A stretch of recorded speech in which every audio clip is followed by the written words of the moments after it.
Muito boa tarde.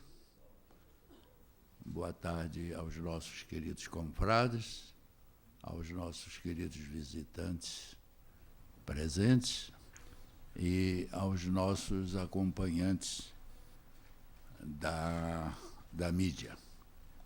Hoje vamos continuar com a série de palestras sob o título As Novas Linguagens do século XXI, e temos o prazer de ter mais uma vez nesta casa o nosso professor Silvio Meira, que nos vai falar sobre inovações na transmissão do conhecimento. Desde o primeiro encontro, vimos a importância da discussão desses assuntos em pleno século XXI, neste mundo globalizado. E a palestra de hoje tem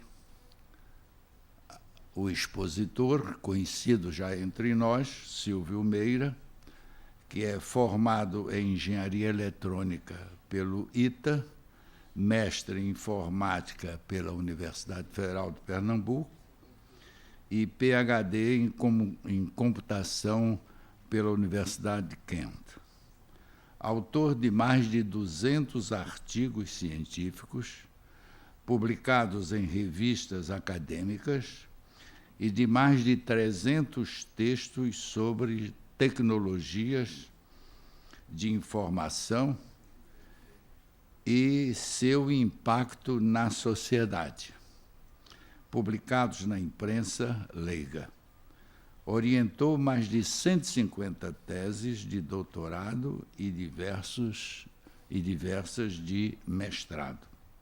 Silvio Meira é professor titular aposentado do Centro de Informática da Universidade de Pernambuco, no Recife, e professor associado da Escola de Direito da Fundação Getúlio Vargas, Rio de Janeiro.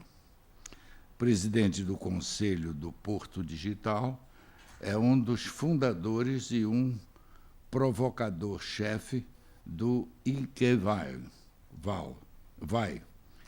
Rede de Criação de Negócios no Recife. De modo que nada mais autorizado para falar do tema do que o nosso conferencista, a quem com muito prazer dou a palavra.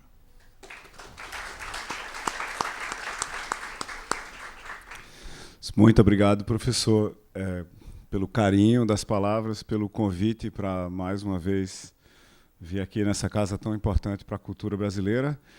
E eu me sinto completamente desautorizado como engenheiro para dizer o que eu vou dizer. Eu não sou um literato. Os engenheiros têm uma visão muito cartesiana do mundo, como não poderia deixar de ser no caso da nossa profissão, na maior parte dos casos. Mas a coisa que me escusa dessa vez, ao contrário da vez anterior, é que eu me mudei, eu saí da escola de engenharia para a escola de direito aqui no Rio, saí da escola de engenharia de computação da UFPE para a escola de direito aqui, depois de ter passado um estágio, onde eu ainda participo na escola também de direito de Harvard. Talvez valesse a pena botar em contexto por que escolas de direito e por que engenheiros em escola de direito. Essas duas escolas têm centros de tecnologia e sociedade, centros que começaram há algum tempo a estudar qual é o impacto e quais são as novas demandas representadas pelas tecnologias de informação e comunicação, por TICs, nas sociedades ao seu redor e, por que não dizer, no mundo, num momento onde, por exemplo, a governança da internet global é uma coisa tão crítica e tão preocupante para todos nós, com o Brasil envolvido aí de várias formas nesse processo. Mas não é sobre isso que eu vou falar hoje. Esse é o meu cartão de visita, eu não tenho cartão de visita de papel, então, para aqueles de vocês que não guardaram seus smartphones, vocês podem fotografar aqui e depois ir atrás dos links Esse slide é o último que aparece também, né? Esse aqui é meu blog, esse aqui é a IKEA, que o professor Bechara falou, esse é o Porto Digital, a Faculdade de Direito de Harvard, obviamente aqui é o Direito Rio da FGV, esse é meu e-mail, eu sempre respondo e-mail, esse é o meu Twitter. Qual é o contexto da nossa história hoje aqui? Eu vou começar com um paper de um xará meu, o Silvio Funtovics, com Jerome Havetz, chamado Ciência para Tempos Pós-Normais. Esse paper foi publicado numa revista fantástica chamada Futures, em 1993. Ele tem 21 anos.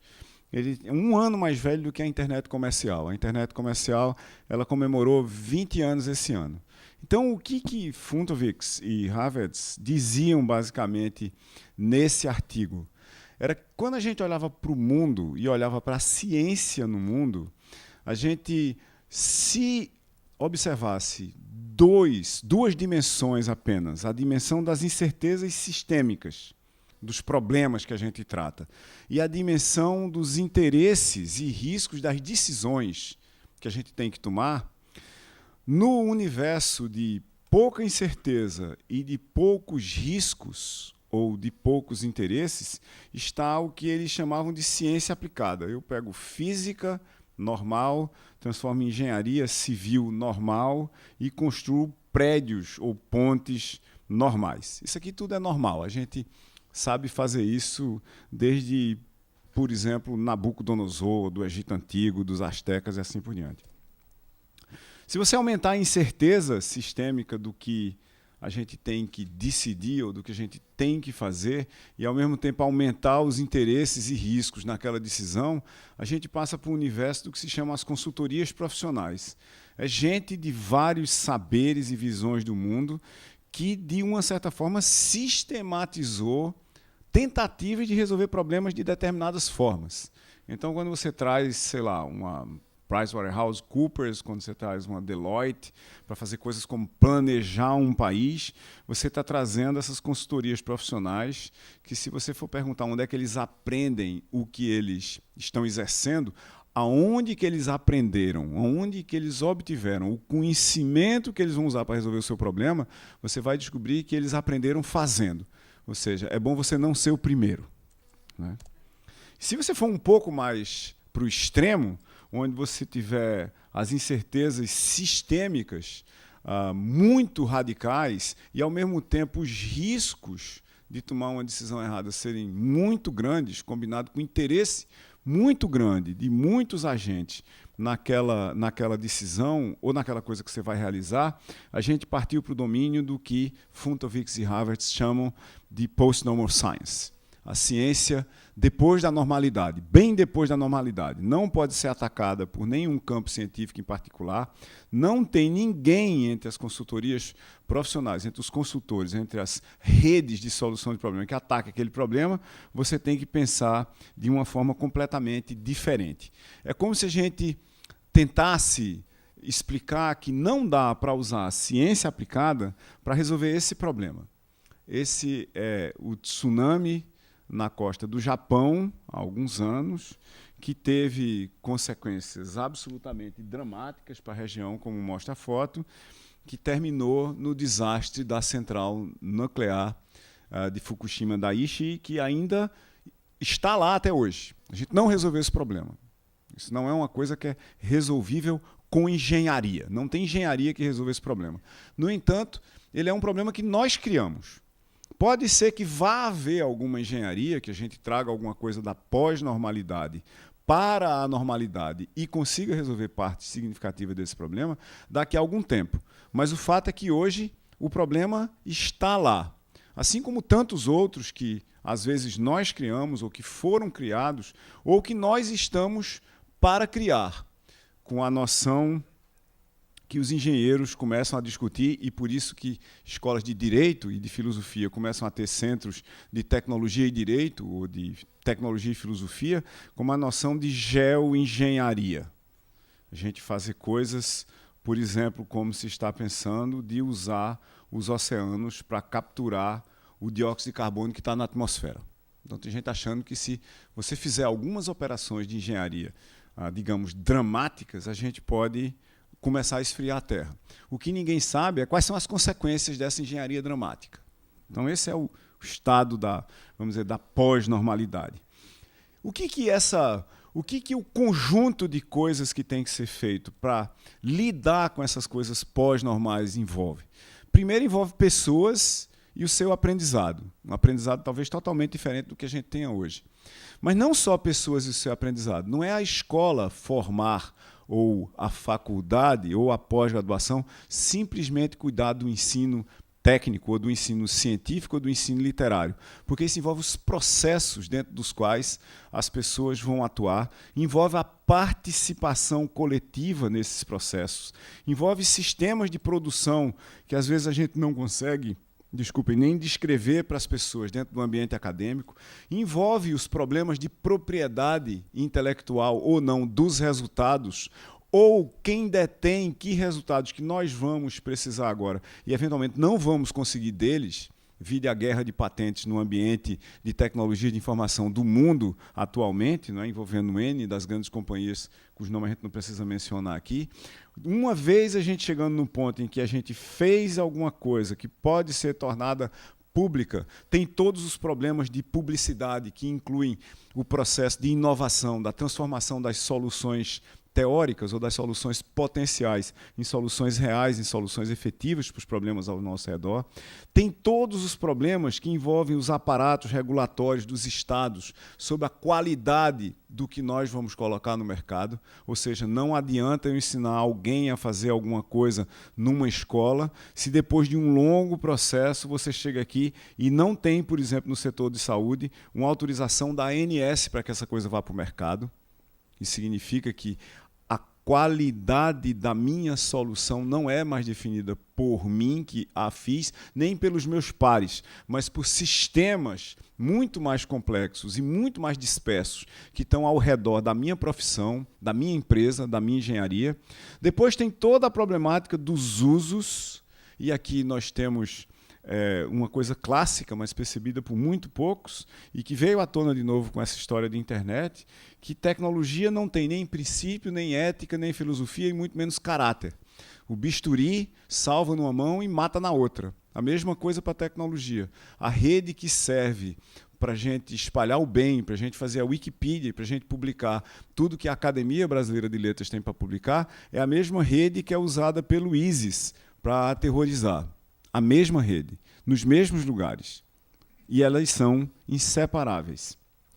E, finalmente, tem as consequências desse sistema todo e as mitigações de tudo isso. As mitigações das consequências, dos usos, da falta de qualidade, da falta de publicidade, dos problemas de propriedade, como pirataria, e assim por diante. Então, no fim, a gente tem um sistema... essa é a ideia de Funtovitz e Havertz para essa história do pós-normal, é que nós temos um sistema de saberes práticos que nós temos que deter e participar dele, muito mais complexo do que ir para a universidade e aprender economia 1, 2, 3, aprender administração 1, 2, 3, aprender modelos econômicos 1, 2, 3, aprender macroeconomia 1, 2, 3 e achar que é um economista. A gente está vivendo num mundo pós-normal.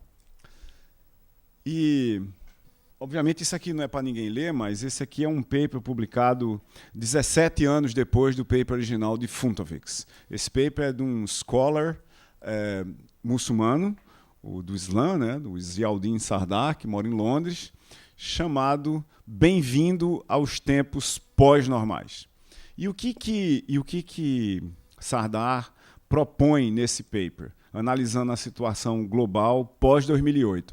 Ele propõe simplesmente o seguinte, que a noção que Funtovitz e Havertz tinham proposto para o que era pós-normalidade, para algumas áreas da ciência,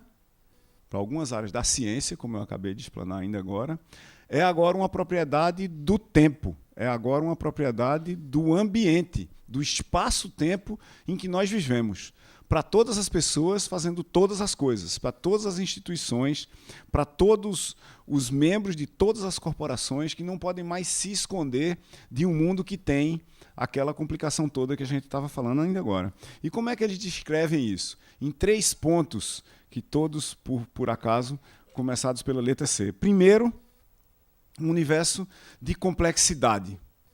E o que está escrito nesse slide aqui, eu vou só ler uma frase, é que para entender completamente um sistema complexo, nós temos que entendê-lo em toda a sua complexidade. E o entendimento de um sistema complexo depende do entendimento do entorno do sistema complexo. E ele conclui, e é óbvio, essa citação é do Paul Cilliers, que não há nenhuma forma humanamente possível, nem para um número muito grande de pessoas, para se entender um sistema realmente complexo como um país e o contexto e o contorno onde esse país existe em qualquer tempo que a gente tenha. Pior ainda, o problema muda com o tempo. Então a gente vai ter que se satisfazer em tratar sistemas altamente complexos de forma muito parcial. Os nossos modelos terão que ser extremamente parciais para serem usados em algum tempo útil.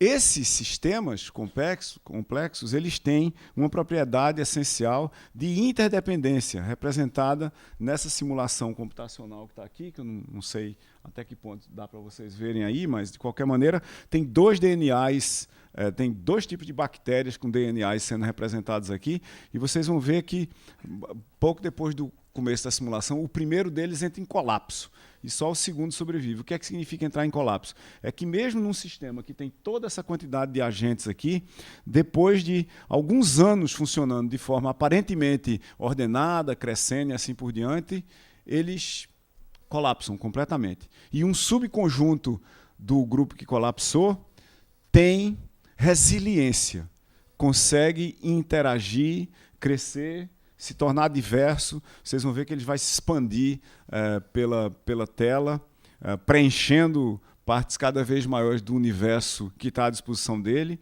consumindo a energia que está nesse universo, deixando rastro, produzindo uma situação que a gente chamaria de evolução.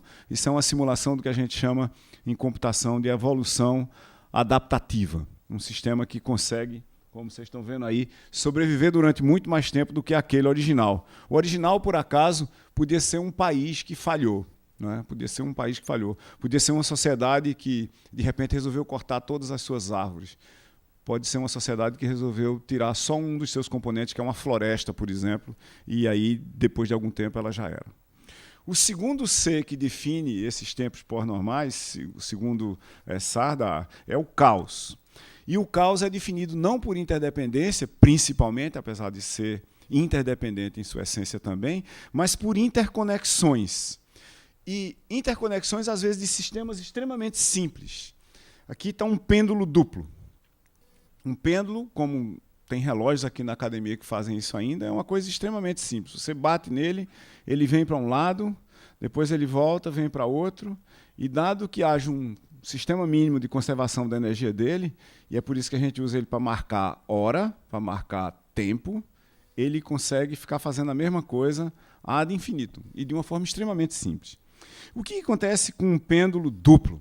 Se eu conectar um pêndulo no outro, como está conectado esse sistema aqui, ó, esse cara daqui está conectado nisso, o grau de complexidade das equações necessárias para descrever esses dois pêndulos funcionando ao mesmo tempo muda completamente de ordem de magnitude e o sistema vira uma coisa muito mais difícil de explicar, como vocês vão ver ele funcionando aqui. Quer dizer, nós temos dois pêndulos, um conectado no outro. Esse sistema devia ser um sistema absolutamente trivial para a gente descrever, mas, de repente, ele passa a ter um comportamento caótico que, apesar de ser descritível do ponto de vista teórico, ele é quase impossível de ser entendido. Veja, tem um método nesse negócio. O caos não é uma coisa completamente sem método, mas o caos, como diria o poeta, o caos é caótico. Né? Como vocês estão vendo aqui. Tá vendo?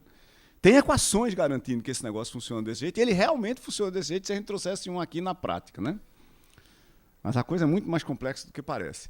O terceiro C dos tempos pós-normais de Sardar são as contradições. Como é que a gente vai viver e tomar decisões num universo essencialmente contraditório? E as grandes contradições para Sardar são duas, basicamente. Primeiro é a contradição da mudança. Ninguém quer mudar, mas tem que mudar. E uma vez que você começa a mudar, você tem que mudar muito mais do que você imaginou que teria que mudar. Então, a mudança é uma mudança dentro da própria mudança, porque na medida que a gente muda, que afeta outras pessoas e outros sistemas e outras instituições, elas mudam e nós temos que mudar ainda mais. Então não tem como você dizer, não, eu vou mudar, mas eu só quero mudar um pouquinho. Depois que a mudança começa, você literalmente perde o controle. E o segundo ponto é a contradição, a grande contradição do conhecimento, né? Que é histórica e antiga. Aliás, essas duas são históricas e antigas e muito pouco percebidas até recentemente. A contradição do conhecimento é que quanto mais eu sei, mais eu preciso saber, até para manter o que eu sei. É a grande ilha do conhecimento, criando uma praia da ignorância cada vez maior, né? Se eu sei um pouquinho, a minha ilha tem pouca praia, e se eu chamar a praia da ignorância, eu tenho muito pouca coisa para eu duvidar em termos do conhecimento que eu tenho. À medida que a minha ilha vai aumentando de área, a praia vai aumentando ao redor e eu começo a duvidar de muito mais coisa. Então, quanto mais eu sei, menos eu sei.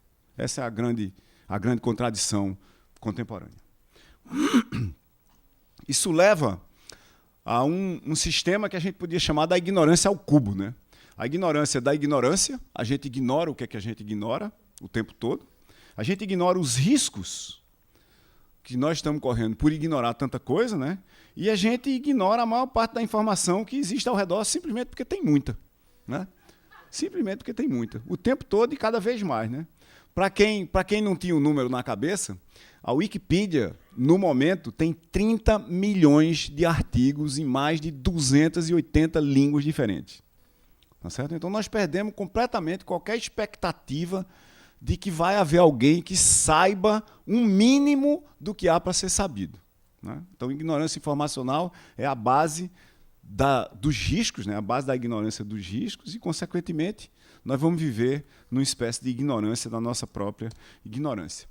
Complexidade, caos e contradições, combinado com incertezas em relação aos riscos que nós estamos correndo e as oportunidades que existem para nós aproveitarmos, envolve que, para a gente lidar com essa combinação de complexidade, caos e contradições, que são os 3 Cs, e com a ignorância dos riscos, da própria ignorância da informação, a gente tem que tratar com um I, que é imaginação, a gente tem que ser criativo, a gente tem que tratar as coisas de uma forma radicalmente diferente do que é possível até criar, né? Mesmo que seja impossível de ser criado com o que a gente sabe agora, com o que a gente imagina que a gente pudesse estender o nosso saber para criar, a gente tem que imaginar.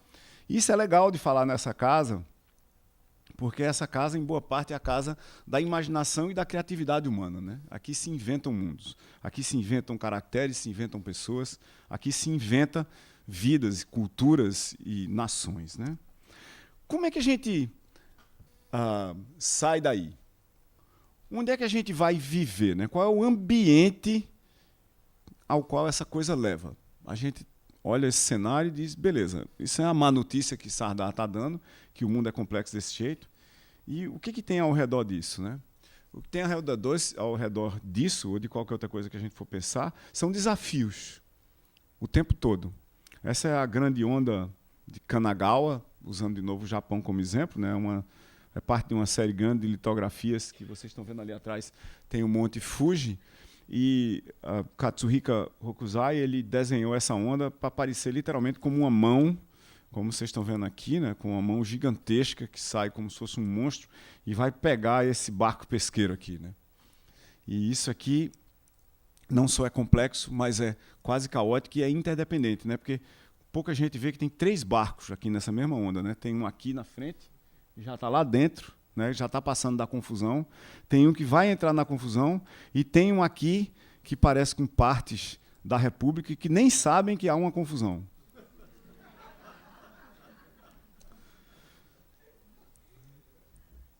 Já que a gente está no tema Maia, a gente começou com isso lá atrás, com o tsunami, né? Por que esses caras estão juntos? O que faz com que eles estejam próximos? Como foi que eles aprenderam que juntos eles deveriam estar? É a necessidade de sobreviver. Esse cara, ele é grande e poderoso, mas ele vê mal. Ele vê mal. Ele não tem a acuidade visual suficiente para identificar que isso aqui, tudo, não é um peixe só. Ele não sabe que não é um só. Ele acha que é um só. Então, ele literalmente, ele fica temeroso que ele dê uma mordida nesse negócio aqui e seja um bicho muito maior do que ele, né? Então, ele não sabe que não são, na realidade, milhares, às vezes dezenas de milhares, centenas de milhares de peixes. Então, esse ambiente é o nosso ambiente. Aqui estão os desafios, aqui está a nossa rede para sobreviver aos desafios. Qual é a rede para sobreviver aos desafios e como é que a gente constrói essa rede para sobreviver aos desafios no mundo contemporâneo, nesse mundo pós-normal?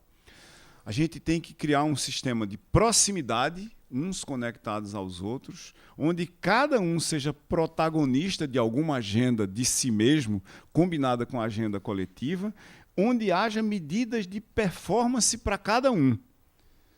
Se cada cara que está nessa imagem não fizer a sua performance, ou seja, se esse nosso amigo aqui resolver vir para cá, esse cara daqui vai descobrir que isso aqui é um peixe individual. E além dele desaparecer, vários outros dessa imagem vão desaparecer também.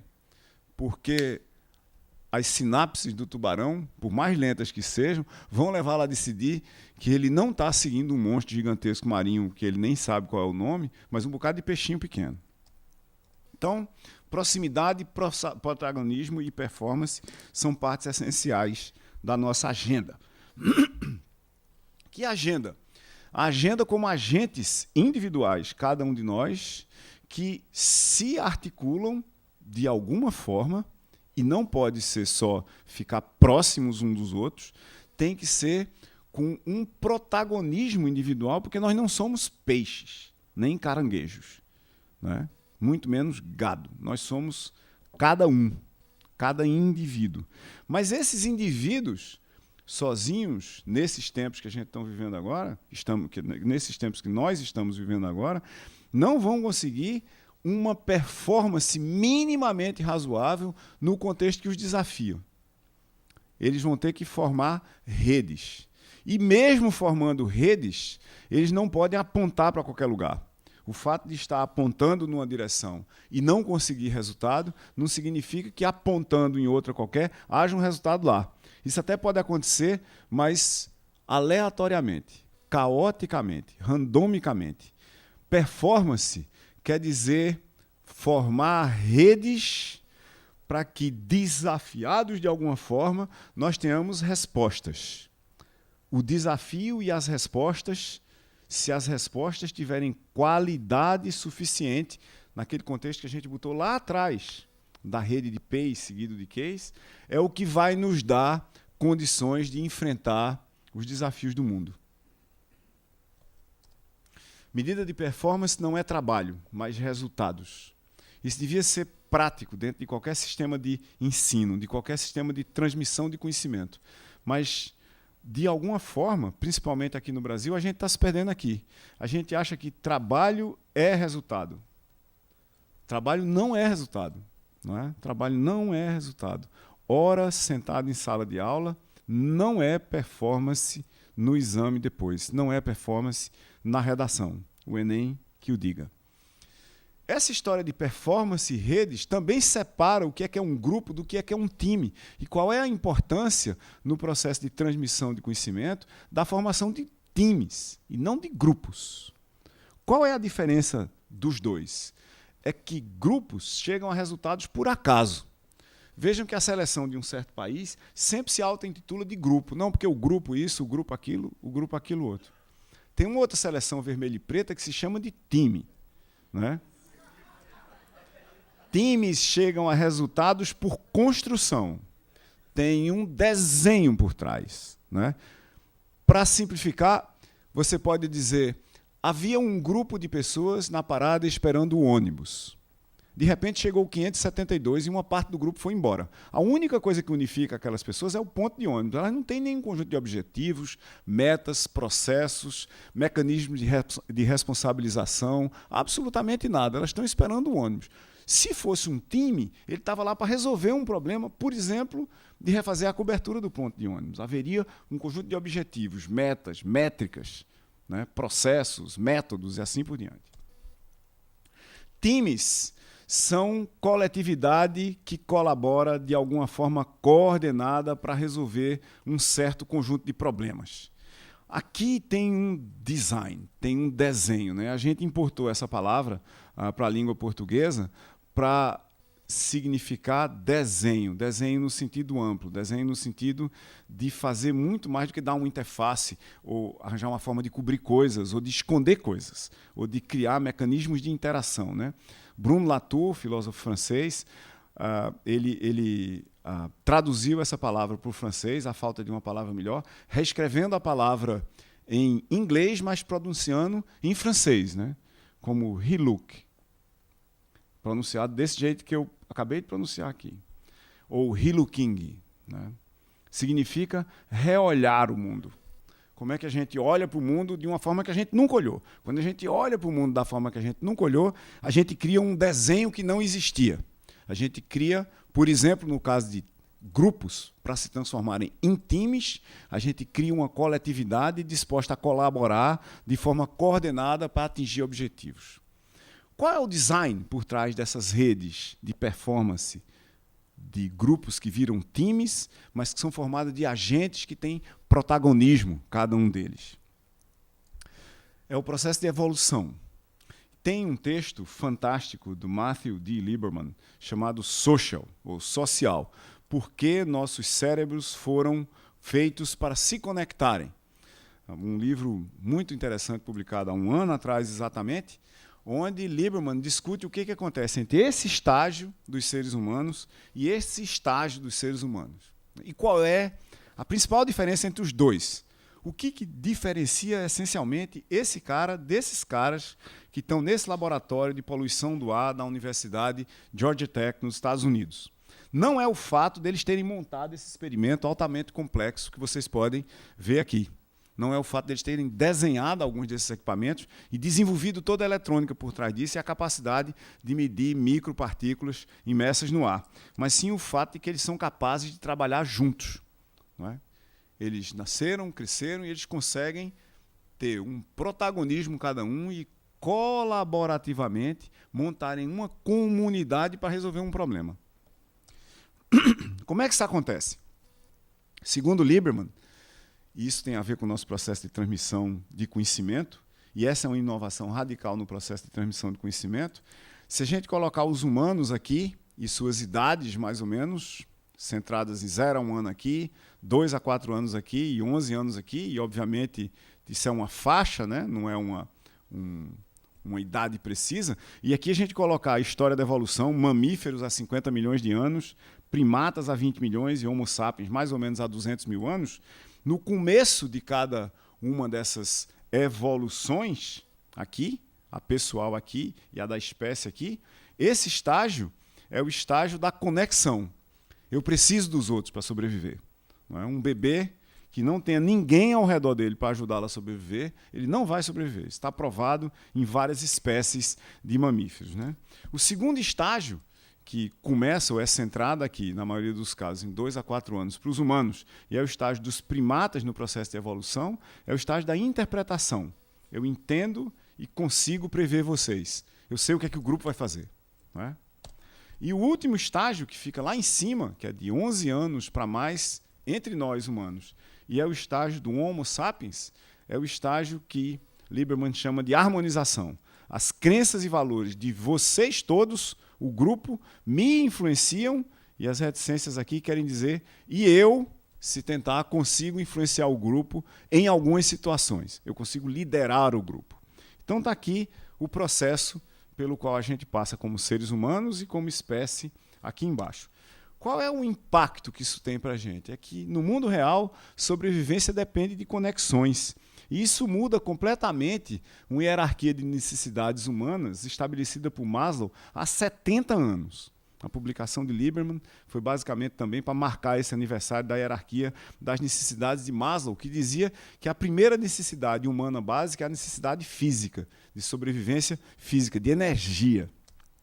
A segunda é a social, de se conectar com o ambiente ao seu redor. E a terceira é a de construção de significados, é a necessidade de aprender e de entender o mundo. Lieberman e toda a evidência teórica e prática que a gente tem agora sugere que é diferente.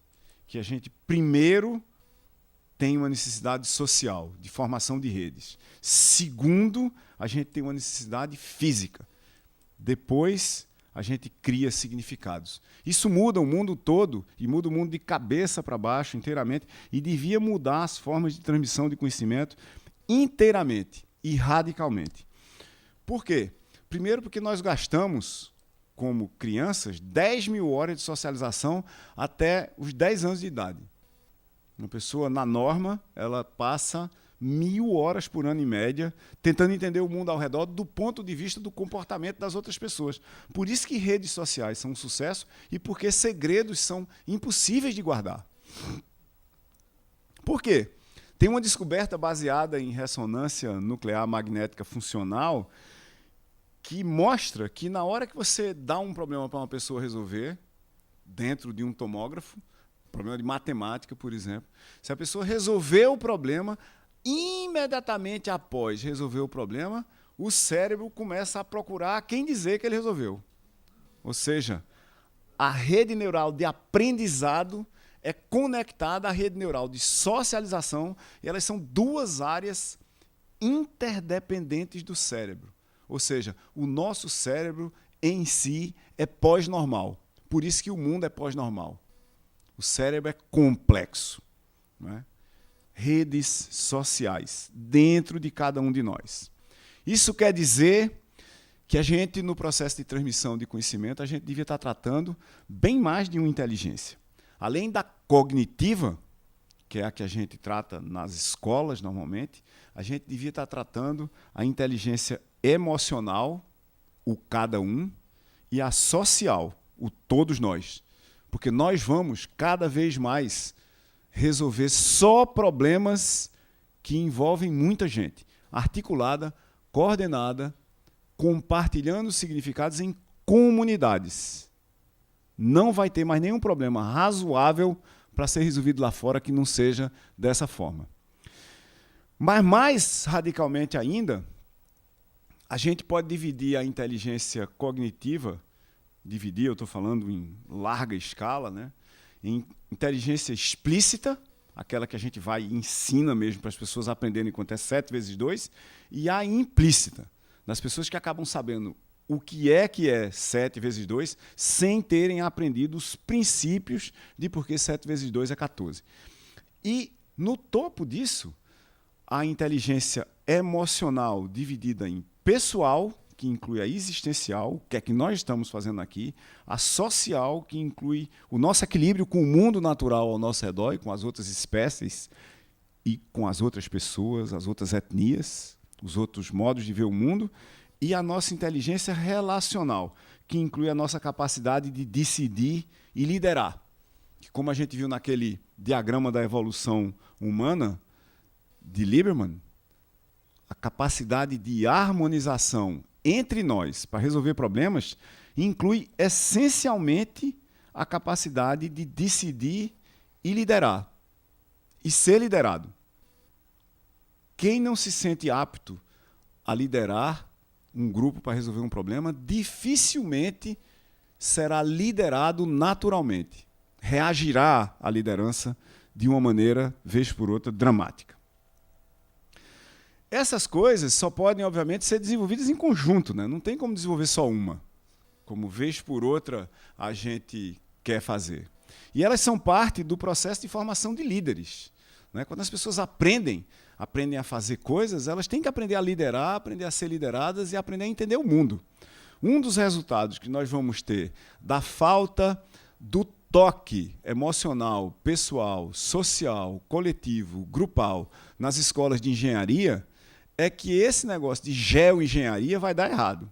E ele vai dar errado dramaticamente. Você botar uma central nuclear do tamanho de Fukushima, Daiichi, que eu usei como exemplo no começo, na beira de um mar que tem tsunamis, é uma falta de senso monumental. Do ponto de vista político, você autorizar isso é inclassificável. É absolutamente inclassificável. Mas se a gente for olhar para o que é liderança e onde é que a gente devia estar formando líderes e por que a gente devia estar formando de uma maneira totalmente diferente, tem um estudo que levou em consideração só líderes de grandes empresas globais que faturam bilhões de dólares, ou seja, só quem realmente, pelo menos por esse aspecto, chegou lá. E esse estudo descobriu que liderança quer dizer autoconhecimento, ou seja, eu tenho que saber o que é que eu não sei, saber o que é que eu sei e, em estado a provar que eu sei alguma coisa, fazer na frente de todo mundo, sem precisar de um PowerPoint.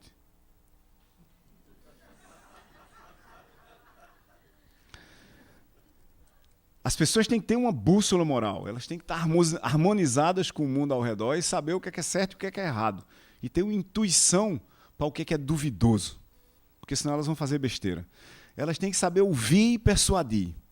Isso é o processo de harmonização de novo. E elas têm que ter a capacidade de, sabendo ouvir e persuadir, julgar e decidir. Não adianta nada decidir e não conseguir persuadir. O mundo não funciona a gente dando ordem. Isso já acabou há muito tempo. E, por fim, líderes são tenazes. Líderes demoram a desistir. Se a gente articular isso aqui, inserir no processo de transferência de conhecimento, mas não só de transferência, de construção de conhecimento coletivo, coordenado para resolver problemas, a gente vai ter mudado o mundo. Talvez essa seja a inovação mais radical nesse processo nos últimos muitos anos. Como fazer isso? Né?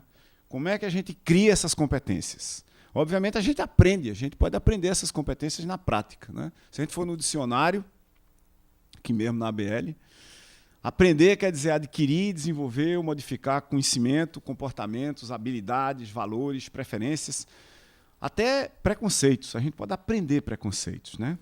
Tudo isso, hoje, enquanto a gente está aqui, está passando por uma grande transformação digital, que vem acontecendo há décadas, e ao invés de simplesmente levar as pessoas a fazer o que, vez por outra, alguém diz, que é pensar fora da caixa, está pegando a caixa dos serviços, que inclui educação, que inclui comércio, que inclui quase todo ao nosso redor, está pegando a caixa da indústria e virando essas caixas de cabeça para baixo e tirando as pessoas de lá dentro e modificando radicalmente as formas como o mundo funciona. Essa transformação digital deveria nos levar a perguntar sobre o aprender, primeiro, para quê? Para que a gente vai aprender? Qual é o propósito de aprender? Depois, o que a gente vai aprender? Em que tempo a gente vai aprender, como a gente vai aprender, onde a gente vai aprender e com quem a gente vai aprender.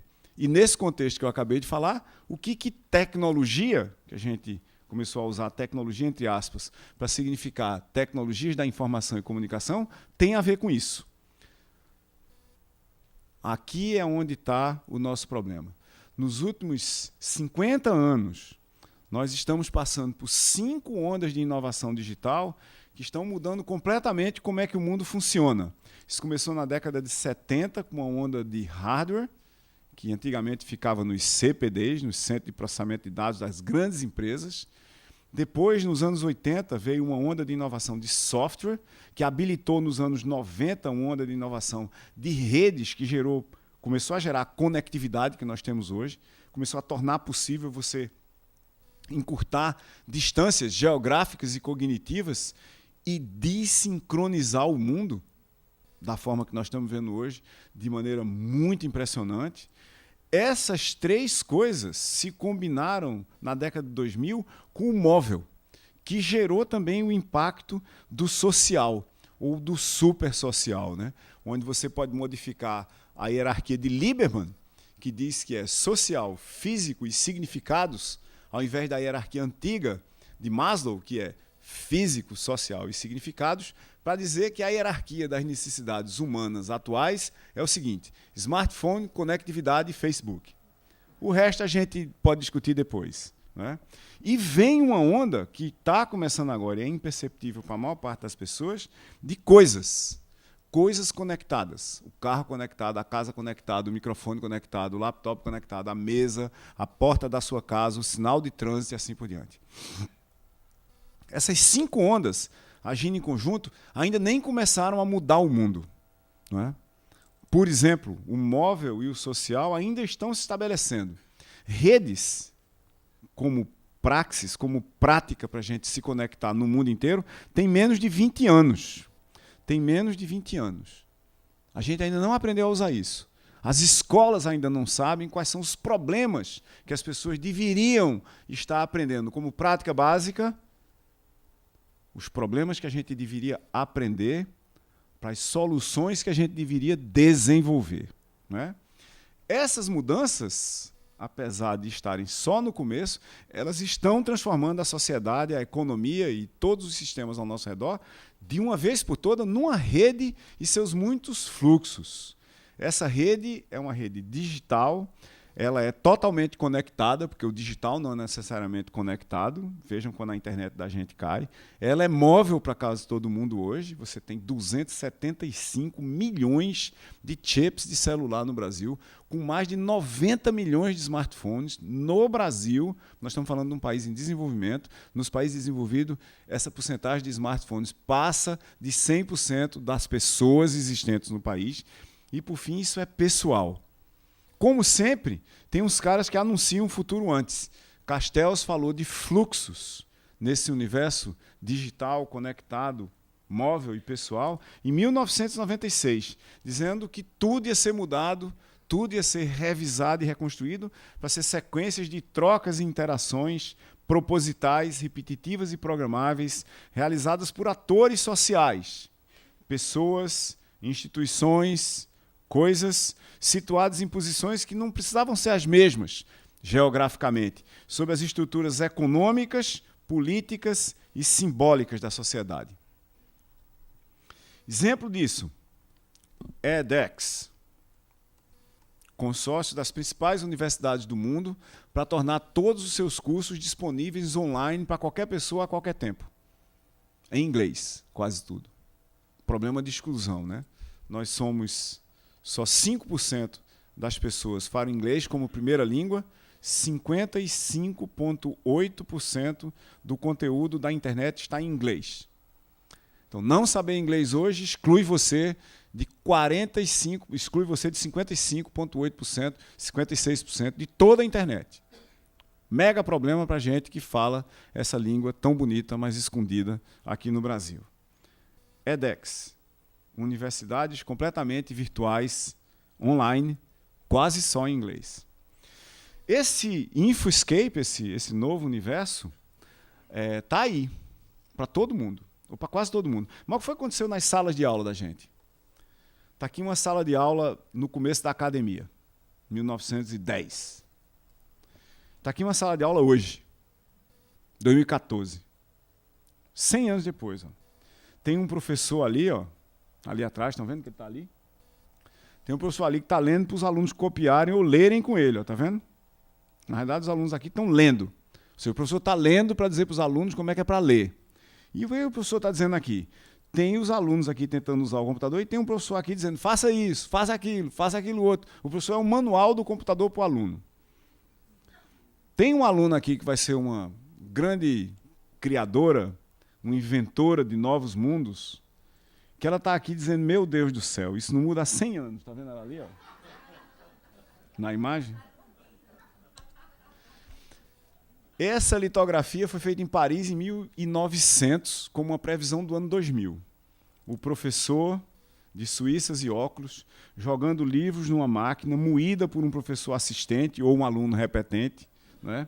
Transmitindo pela novidade da época, que era um fone de ouvido, para os alunos que estão na mesma posição de sempre na sala de aula, um olhando o passarinho que está aqui fora, outro olhando o que está olhando o passarinho e olhando para o chão e está dizendo, meu Deus, não é possível que isso vá continuar assim por mais 100 anos.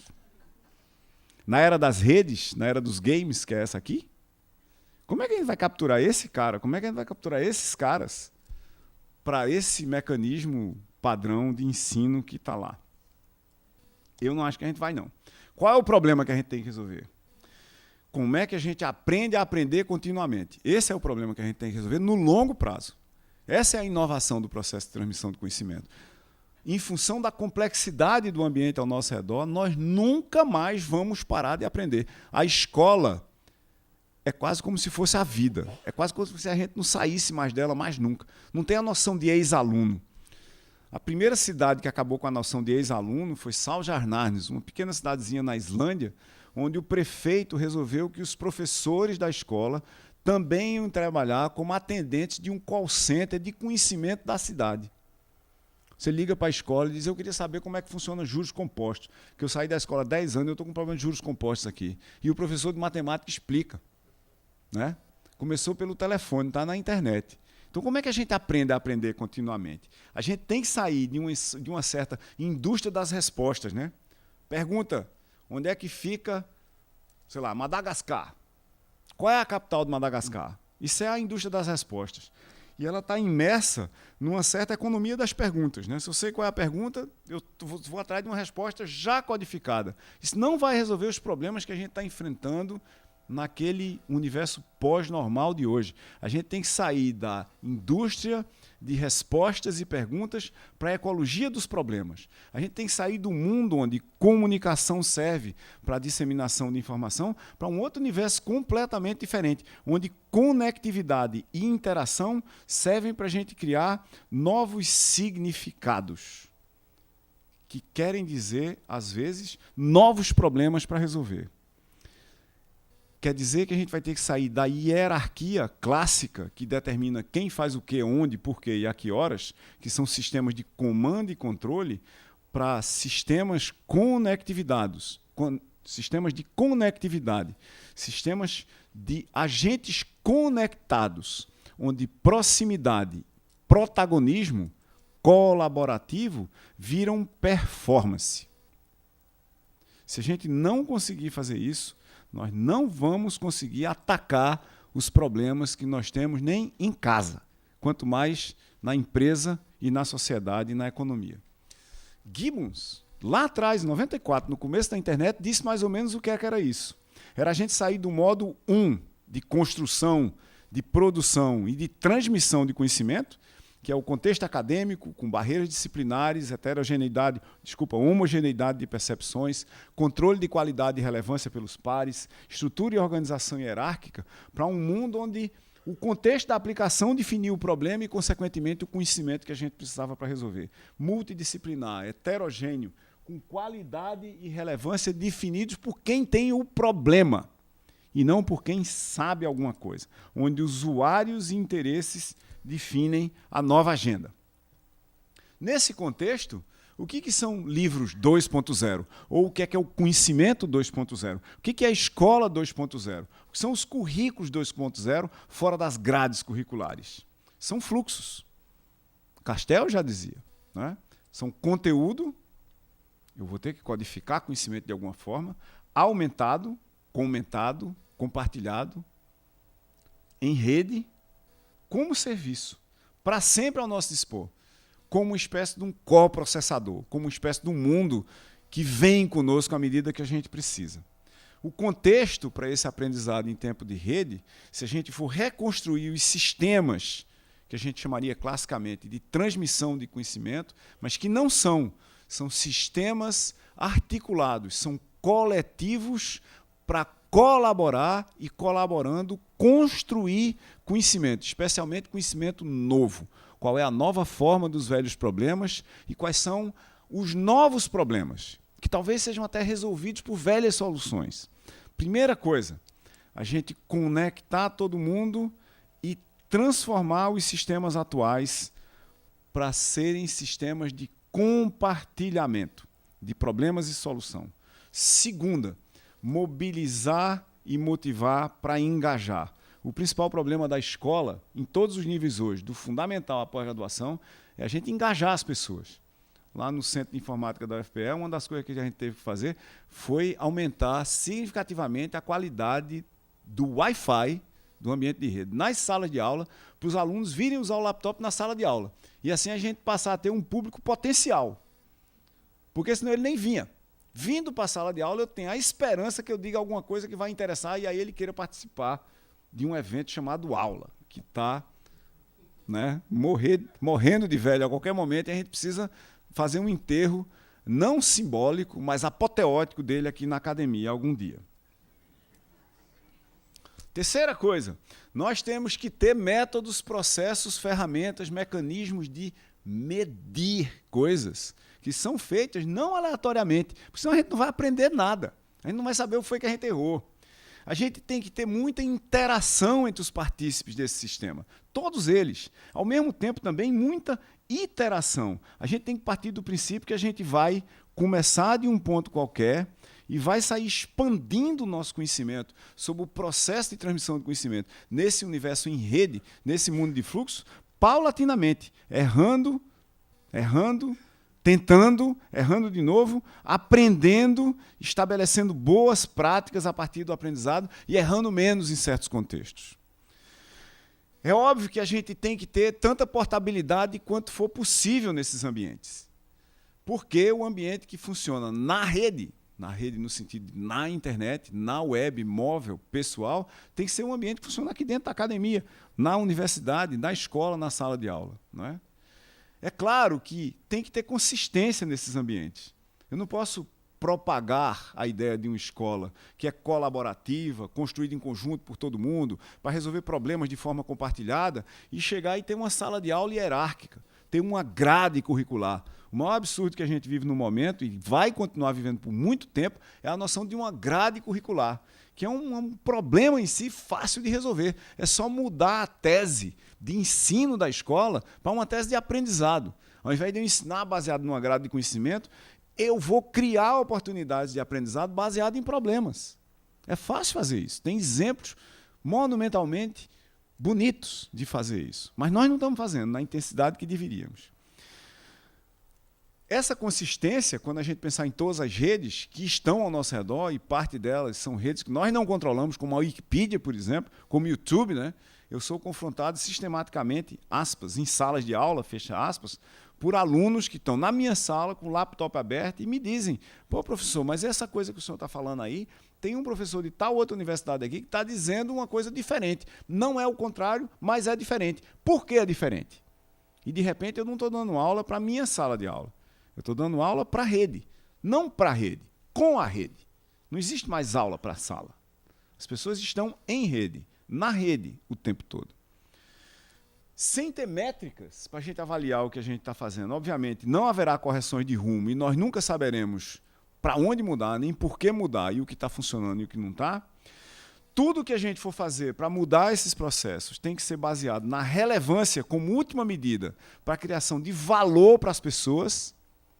As pessoas têm muito pouco tempo hoje para estarem perdendo em coisas que não as interessam. Isso implica numa mudança dramática do que a gente acha que devia estar ensinando. A gente tem que mudar isso para um outro ponto de vista. O que as pessoas acham que elas deveriam estar aprendendo. Não é? Isso exige que a gente, se quiser exercer a liderança do processo, por isso que eu escrevi todo em branco aqui, tenha que ser alguma coisa extremamente leve, porque nós queremos sim, como mais experientes, como pessoas que já passaram mais tempo no sistema, exercer alguma liderança, mas nós não podemos impor essa liderança. Nós temos que construir coletivamente um processo de liderança baseado naqueles preceitos de Lieberman lá atrás. E, para terminar, esses 11 pontos anteriores, para serem modificados dentro do sistema acadêmico, dentro do sistema educacional atual, vão requerer muita abertura, muita predisposição para mudar, e para mudar muito, de todos nós. Porque não só para o mundo ao nosso redor, mas para os sistemas de transmissão de conhecimento, que eu volto a dizer, não são de transmissão, são de construção coletiva de conhecimento. Esses sistemas talvez sejam, em relação às mudanças pelas quais o mundo vem passando, em função de 5 décadas de digitalização, de transformação digital, eles são os sistemas mais atrasados e mais ortodoxos e menos preparados para essa mudança. Isso precisa de cada um de nós que está embutido nesses sistemas de construção coletiva de conhecimento, visão de futuro, ou pelo menos uma falta de visão de passado. Né? Um nada sobre o passado já era bom o suficiente. Precisa de iniciativa. A gente precisa começar a andar. Está ficando tarde demais. A gente está perdendo quase todos os alunos para o grande ambiente descoordenado. A gente precisa botar alguma coordenação na coisa, porque senão diminui muito a efetividade dos recursos disponíveis. Né? A gente precisa juntar gente que tem talento para fazer isso, de todas as áreas, de cinema, de design, de internet, do que for. A gente precisa cada um de nós que se acha professor, aprender. Precisa se transformar num aprendiz. E, por fim, nós próprios precisamos nos engajar no processo, porque senão a gente não vai sair do outro lado. Obrigado. Boa tarde.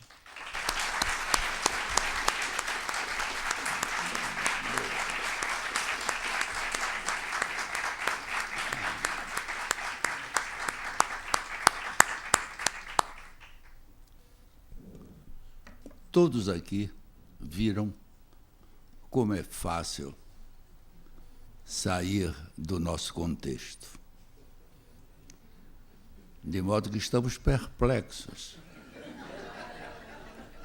Estamos na situação daquele vagalume que queria ser o sol que queria ser uma estrela, mas que depois chegou à conclusão que via com saudade o fato de não ter nascido um simples vagalume. Esta palestra é um desafio. Eu espero que os ouvintes não sejam somente as pessoas que estão aqui, porque ela nos proporciona uma série de medidas que começam amplamente por uma estrutura educacional do Estado, pelo município, pela sala de aula, pela nossa casa, de modo que estamos vendo como Silvio Meira mostrou que, se nós não estivermos engajados, nós voltaremos a ter saudade da condição de um simples vagalume. Por isso, a academia se sente não somente contente com a aula, mas se sente também encorajada, porque aqui a casa é uma casa de coragem. Ela nasceu de pessoas corajosas, pessoas que enfrentaram dificuldades de toda sorte. O próprio Machado não acreditava que ainda estivéssemos em condições de criar uma academia, mas fizemos esta academia e esta academia chega até hoje. De modo que é um convite que o Silvio Meira nos faz para que essa academia marche com esse progresso e com aulas deste tipo, com insinuações, com confrontos deste tipo, a academia possa ser também aquela grande estrela que os seus fundadores imaginaram que seria no futuro. De modo que a academia agradece esta aula, porque não é só uma aula de fazer, mas de como fazer, como nós poderemos estar engajados. E o engajamento, no fim de contas, é a palavra de ordem para a sociedade moderna do século XXI. De modo que, com os agradecimentos, nós queremos também dizer dos nossos próximos eventos.